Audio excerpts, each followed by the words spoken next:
What's happening, troops? Welcome back to another video here on the SharpDiv YouTube channel. In this video today we're going to be looking at what Steven Gerrard said in the post-match interview versus Dundee United and going through a few players that I think could potentially be players that he's talking about, or potentially could just be players that could come in and improve the Rangers squad in the engine room. Before we do continue in this video, if you could subscribe to the channel, that would be very much appreciated. There's still a huge percentage that watch the videos that aren't subscribed, and we're pushing towards that 14k. We're almost there after that 20, and then I don't know, 50, 100.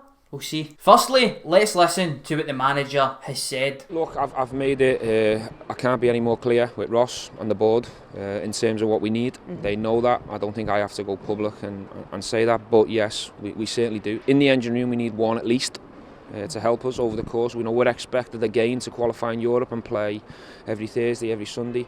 You can't do that unless you've got the right numbers, and we're one short in midfield. There was a lot of talk, wasn't there, earlier on in the season when Rangers drew to Livingston? You don't need Ryan Jack, you don't need Glenn Kamara. Since then, I think the coaching team and Steven Gerrard have changed the approach. Stephen Davis has played every game since, and Rangers look better for it. But what happens when Stephen Davis needs to drop out and Glenn Kamara needs to come back in? Versus Dundee United there, it was immense. Everybody that came on was immense. So let's firstly give props to that. Arfield was brilliant. Even Bassey was good when he came on. Alfredo Morelos was outstanding. I don't think I can talk too much about the game though, without going on an absolute tangent. You probably know why. But it was a class performance, probably the best performance of the season. Absolutely buzzing with that. We demolished Dundee United, created lots of chances, there was lots of rotation, even though circumstances weren't the best with the injuries. It was just class, wasn't it? And hopefully they can continue that going forward. Another clean sheet, James Tavernier, brilliant. Probably his best game as well this season,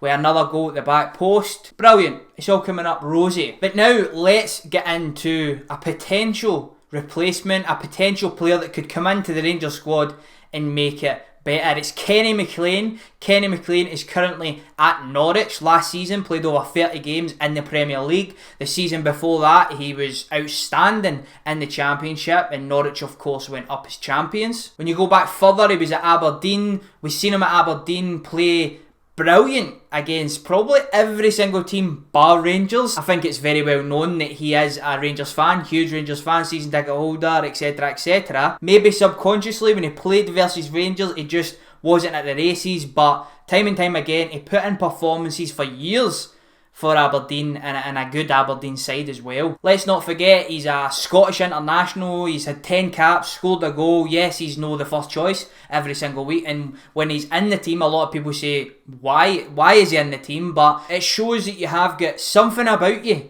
just to be involved, just to get called up to the international team. Yes, Scotland aren't great, but we're quite well versed when it comes to centre midfielders, and he's in there each and every single squad really. He's in amongst it, so that can only show how decent he is, what the manager thinks of him as well. His biggest con for me is the fact that he doesn't score enough goals. He didn't score enough at Aberdeen. I think he only scored one goal last season for Norwich. So for a player that does have a lot of ability, you would probably expect more goals. However, a major pro is something that a lot of Scottish players don't have, and it's a wand. It's a wand of a left foot. He's got great delivery. Technically, he's really, really good with that left foot, and there just isn't a lot of Scottish players that are outstanding technically, and he's one of them. He's one that excels. He's unique from a lot of the players that Scotland produces. He can hit a free kick, as we've seen last season, although not a lot of them went in.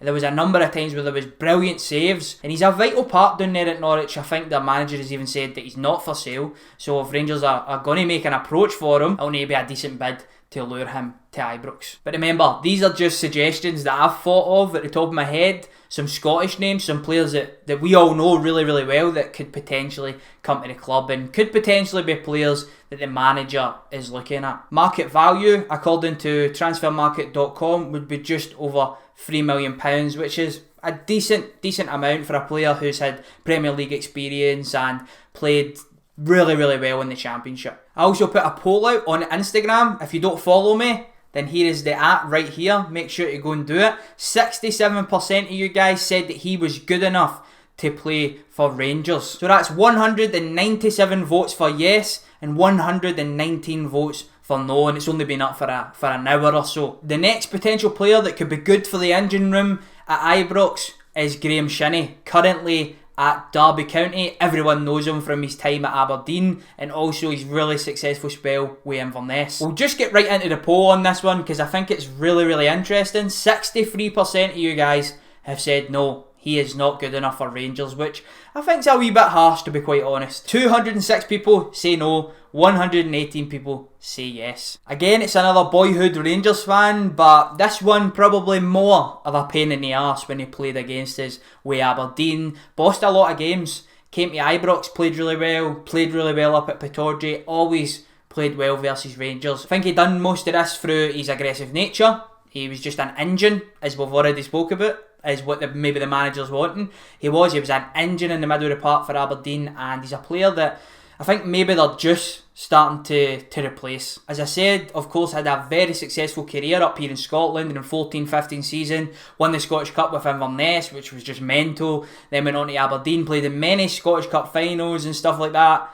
We'll no talk about them because they get battered in most of them, other than maybe one. He's played at a good level up here. He showed that he's good enough to play in this league. He showed that he's good enough to play against the top sides in this league as well. When he moved to Aberdeen after snubbing a good few English sides, he became the captain when Ryan Jack moved on to Rangers. Before moving on to Derby, where game time has been very limited. I think he's had a couple of injuries, as well as the fact that Frank Lampard signed him and then he was out the door in a week or two's time after he arrived. So it's not been really good for him down there at Derby, which could potentially mean you could get him on a good deal.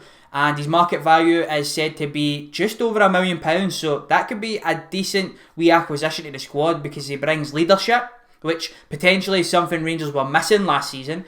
I remember a lot of people, myself included, were watching the team in some games. So far this season, that's not happened, but going back to last season, a lot of the games, you're thinking, we need somebody with just something else. We've only got a few leaders on the park. We need more in the squad. And potentially he could be that for a cheap fee. That's got to be his biggest pro. His fitness and his leadership. Massive, especially fitness. And you can't go wrong with a Doug in the middle of the park.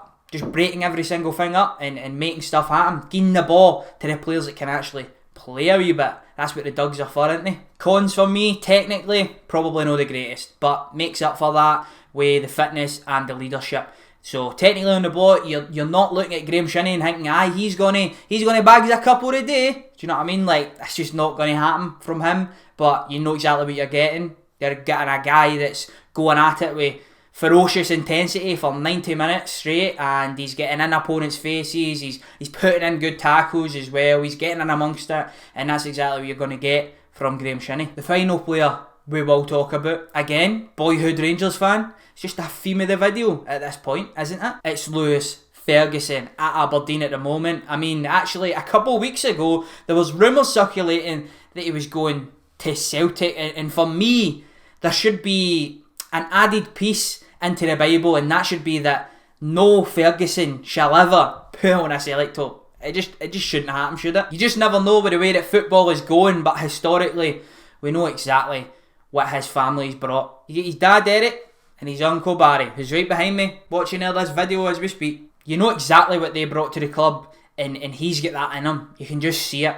He's got that intensity, he's got that passion to play football and just to give it everything he's got for 90 minutes. Something that's different about him than the other guys is he's got a bit of height about him, a bit of strength, tackling and such is more of a key part to his game, but he also lacks for me technically. But then again, he's only just turned 21, so he's not had a lot of senior football. He's had a lot more than guys his age, but he's still got a lot of development to do, and that technical ability could be one of those things. And not every single player needs to be a Ryan Jack or a Steve Davis. Sometimes you need a wee Glenn Kamara. Do you know what I mean? You need a Doug. You need an engine in the middle of the park, and potentially he's that. We also an eye to go. So Fergie 3.0 could be a good option. However, when I've watched him play, besides Ross McCrory, I'm struggling to see how he is of a higher level than him. Ross McCrory's went up to Aberdeen and he's flying. I mean, he's kind of cementing himself as a top man in the midfield there at the moment.